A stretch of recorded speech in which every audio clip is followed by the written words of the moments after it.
The auditor leaned back in his chair, smoothed his tie, and smiled the way a man smiles when he already knows how something ends. Mr. Whitaker, the United States government has determined you owe $341,000 in unpaid taxes, penalties, and interest, going back to 1986. You have 90 days. He slid the letter across the table like it was nothing. Harold Whitaker, 71 years old, sat across from him in a clean shirt Ruth had ironed that morning. He didn't reach for the letter. He didn't blink. He looked at the auditor for a long second, and then he said, 1986. The auditor nodded. That's correct. We have no record of payment for that tax year. Compounded over 39 years, with penalties and interest, the total is what I just told you. Harold said nothing. The fluorescent lights buzzed above them. Somewhere down the hall, a phone rang twice and stopped. The auditor checked his watch. He had given Harold exactly 14 minutes. Harold finally picked up the letter, folded it once, and put it in the inside pocket of his jacket. 90 days, he said. It wasn't a question. It was the sound of a man who had been counting things his whole life, starting another count. He stood up, nodded once, and walked out of the federal building in Cedar Rapids without saying another word. Harold Whitaker had farmed the same 420 acres in Lynn County, Iowa for 43 years. The land had come to him in 1982, when his father, Earl Whitaker, died of a heart attack between the kitchen and the back porch on a Sunday morning in October. Harold had been 38 then. He had a wife named Ruth, 2 boys in school, and a job at the John Deere dealership in town that paid the bills while his father held the deed. When Earl died, the bank held a note for $92,000 on the property, and the lawyer told Harold he had 2 choices: sell it or work it. Harold worked it. He worked it through the farm crisis of 1985, when interest rates climbed past 18% and 3 of his neighbors lost everything in a single winter. He worked it through the drought of 1988, when the corn came up brown and the soybeans came up nothing. He worked it through Ruth's cancer in 2003, driving her to Iowa City for chemotherapy on Tuesday afternoons and being back in the field by Wednesday morning. He worked it through both boys leaving, one to Denver, one to Minneapolis, and neither of them coming back. He worked it for 43 years, and he never missed a tax payment, not once. That was the part that didn't make sense. Harold knew it didn't make sense, and Ruth knew it didn't make sense. And when he came home that evening and laid the letter flat on the kitchen table, Ruth read it twice and then looked up at him. Earl kept everything, she said. Harold nodded. I know. He kept everything, Harold. Every receipt, every stub, every canceled check. He kept it the way some men keep guns. I know, Harold said again. Ruth had only met Earl Whitaker for 4 years before he died, but those 4 years had been enough for her to understand the kind of man he was. Earl Whitaker had been raised by a father who lost his farm in 1934 to a tax lien he didn't see coming, and Earl had spent the rest of his life making sure that would never happen to anyone he loved again. He kept records the way a priest keeps scripture. The records were in the basement, in the southwest corner, behind the workbench where Earl used to sharpen his own plow blades. Harold went down the next morning before sunrise. The basement was cold the way Iowa basements are cold in November, and the single bulb hanging from the joist threw long shadows across the concrete floor. He pulled the cord and the light came on, yellow and weak. The metal filing cabinet stood against the wall where it had stood for 60 years. 4 drawers, painted army green, the kind they used to make in Cedar Falls before the factory closed. Earl had labeled each drawer in his own handwriting, in pencil, on small index cards taped to the front. The top drawer said, Taxes, 1962 to 1979. The second said, Taxes, 1980 to 1995. The third said, Taxes, 1996 to 2010. The fourth said, Deeds, Notes, Insurance. Harold pulled open the second drawer. The hangers slid back smoothly. Inside were file folders, each labeled by year, each one thicker than the last. He found 1986 between 1985 and 1987, exactly where it should have been. He carried the folder upstairs and laid it on the kitchen table next to the IRS letter. Ruth made coffee. They opened the folder together. Inside were 41 separate documents from 1986. Receipts for seed corn from Pioneer Hybrid, dated April 7th. A receipt for diesel fuel from the co-op in Mount Vernon, dated April 22nd.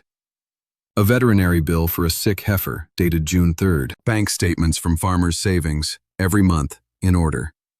Property tax receipts from Lynn County, paid in 2 installments, March and September, both stamped paid with the county seal.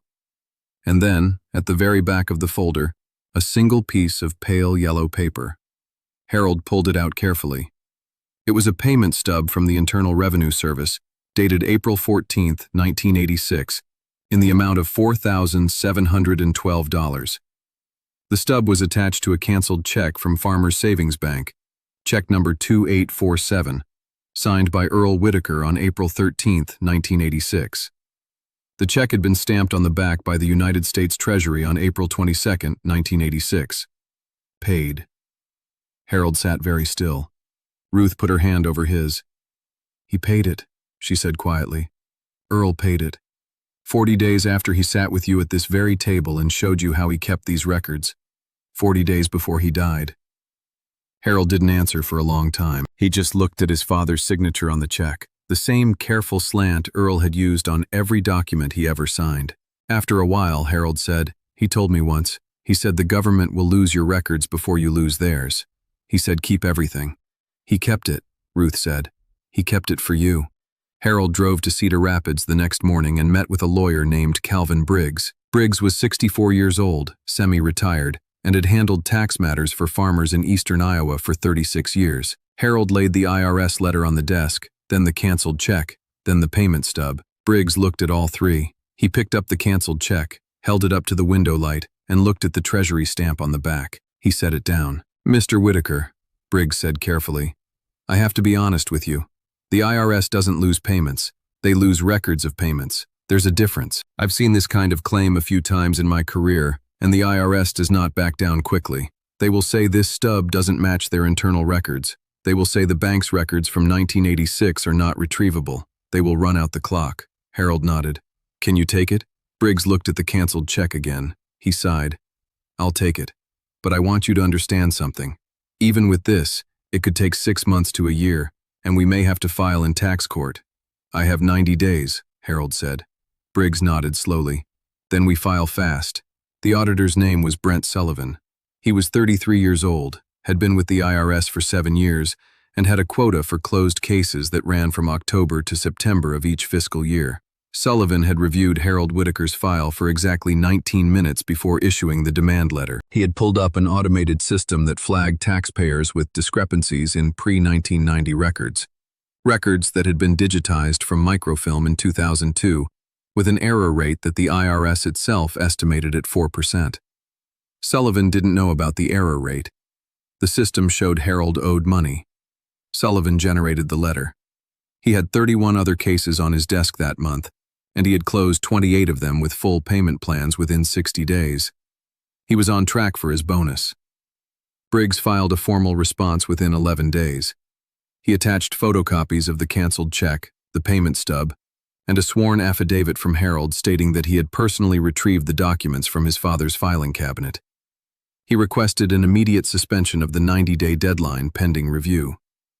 The IRS office in Cedar Rapids responded with a form letter on day 26. The form letter said the documents submitted were insufficient to override the agency's internal records. It said Harold had 64 days remaining to either pay the $341,000 or enter a payment plan. It was signed by Brent Sullivan. Briggs called Harold that afternoon. "They're going to make us go to tax court," he said. "Sullivan won't budge. He's young, he's protecting his numbers, and he doesn't want to be the auditor who admitted the agency was wrong about a 39-year-old payment." "What do we do?" Harold asked. "We file a petition with the United States Tax Court," Briggs said. "We request an expedited hearing, and we walk in there with that canceled check and that payment stub, and we ask Brent Sullivan one question on the record." "What question?" Briggs paused. "We'll get to that." The hearing was scheduled for February 12, 2026, in the federal courthouse in Cedar Rapids. The judge was the Honorable Margaret Eilers, 68 years old, 22 years on the federal bench, with a reputation for reading every document in every case the night before. She had been a tax attorney in private practice for 19 years before her appointment. She did not suffer government attorneys who came to her courtroom unprepared. The morning of the hearing was cold and gray. Ruth ironed Harold's shirt before sunrise. Harold polished his work boots, the same boots he had worn to the IRS office 90 days earlier. He drove the truck he'd driven for 22 years to Cedar Rapids alone. Ruth stayed home. She had said she didn't need to be there. "You go and you stand for your father," she said. "I'll be here when you come back." The courtroom was small, wood-paneled walls, an American flag in the corner, cold air coming through a vent above the gallery. Harold sat at the petitioner's table next to Calvin Briggs. Across the aisle sat Brent Sullivan in a pressed gray suit, flanked by two younger attorneys from the IRS Regional Counsel's office, both carrying matching black leather folders. Sullivan looked at Harold once and then looked away. Judge Eilers entered at exactly 9 o'clock. She had read everything the night before. The IRS attorney spoke first. His name was Daniel Pierce, and he spoke for 19 minutes. He explained that the agency's records showed no payment for the 1986 tax year. He explained that the canceled check submitted by the petitioner could not be authenticated because Farmers Savings Bank had been acquired 3 times since 1986, and the original microfilm records were no longer available. He explained that the payment stub, while suggestive, did not on its own constitute proof of payment under the agency's internal standards. He used phrases like legacy documentation issues and non-current substantiation. He spoke smoothly. He almost convinced. Calvin Briggs stood up. He buttoned his jacket. He looked at the judge. "Your Honor," he said, "I have 3 sentences." Judge Eilers nodded. "The canceled check submitted into evidence bears the United States Treasury endorsement stamp dated April 22, 1986. That stamp was applied by the Treasury when the check was deposited and cleared. The agency that today claims the payment was never made is the same agency that stamped the back of that check 39 years ago." He sat down. The room was quiet. Judge Eilers picked up the canceled check. She held it up to the light the same way Briggs had held it up in his office 2 months earlier. She turned it over and looked at the Treasury stamp. She set it down. She picked up the payment stub. She read it. She set it down. She looked at Brent Sullivan. "Mr. Sullivan," she said, "did the agency review the canceled check submitted with the petitioner's response on November 21st? Sullivan stood up slowly. "Your Honor, the canceled check was reviewed as part of the documentation package. And the Treasury endorsement stamp on the back of the check. Did the agency review that stamp?" Sullivan paused. He looked at Daniel Pierce. Pierce did not look back at him. "I don't recall the specific notation, Your Honor." Judge Eilers looked at him for a long moment. "The Treasury endorsement is the agency's own record, Mr. Sullivan. Mr. Whitaker brought you a document with your own agency's stamp on the back of it, and you sent him a form letter saying the documentation was insufficient. Is that correct?" Sullivan didn't answer. The 2 younger attorneys studied their folders. Judge Eilers turned to Daniel Pierce. "Mr. Pierce, the petition is granted. The deficiency assessment for tax year 1986 is hereby vacated.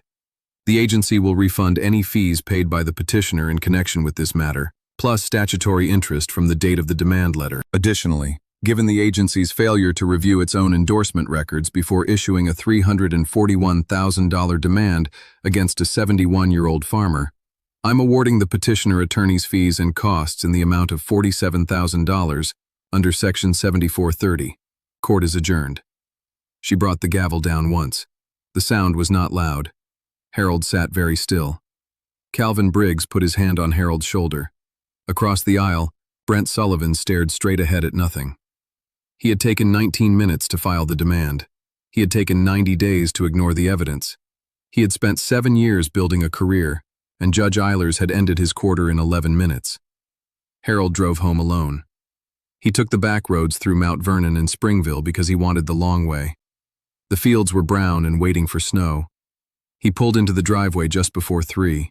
Ruth was on the porch. He didn't say anything when he got out of the truck. She didn't ask. She just nodded once, and he nodded back, and that was enough. He went down to the basement that evening with the canceled check and the payment stub in his hand. He opened the second drawer of the metal filing cabinet. He found the folder labeled 1986. He put the canceled check back in the folder, exactly where it had been, behind the other 40 receipts, in the order Earl had placed it 39 years before. He put the payment stub on top. He closed the folder. He slid it back into its place between 1985 and 1987. He pushed the drawer shut. He stood there for a moment in the cold basement, with the yellow bulb buzzing overhead, looking at the army green cabinet his father had bought in 1965 for $11 at a government surplus auction in Waterloo. Then he walked upstairs. Ruth was sitting at the kitchen table. He sat down across from her. Outside the window, the sun was going down behind the south field, the way it had gone down behind that field every winter evening for 43 years. Harold looked at his hands on the table. They were the same shape as his father's hands. He had noticed that for the first time, only recently. "He paid it," Harold said quietly. "He paid it 40 days before he died." Ruth nodded. "I know." Harold was quiet for a long while. Then he said, "I didn't even thank him." Ruth reached across the table and put her hand on top of his. "You did," she said. "You kept the cabinet." After supper, Harold put on his coat and walked out across the south field. The ground was hard under his boots. The wind was coming down from the north, the way it always came in November. He walked the half-mile to the place where his father was buried, on a low rise under a single oak tree at the corner of the property line. The headstone was simple. Earl Whitaker, 1919 to 1982. Harold stood there with his hands in his coat pockets. He didn't pray. He wasn't a praying man. He stood there for a long time, and then he said, out loud, in a voice that no one else could hear, "I kept it, Dad." Then he turned and walked back across the field toward the house, and the kitchen light was on, and Ruth was waiting. If you've made it this far, you understand something most people never will, that the records our parents kept were never just paper. They were a wall against the day someone in a suit shows up and tells you what you owe. The next story we're going to tell you is about a widow in eastern Tennessee, 82 years old, and a county assessor who claimed her late husband had signed a document waiving 40 years of mineral rights. He hadn't, and what she found in his sock drawer changed everything. Subscribe so you don't miss it. We'll see you there. Paste your script.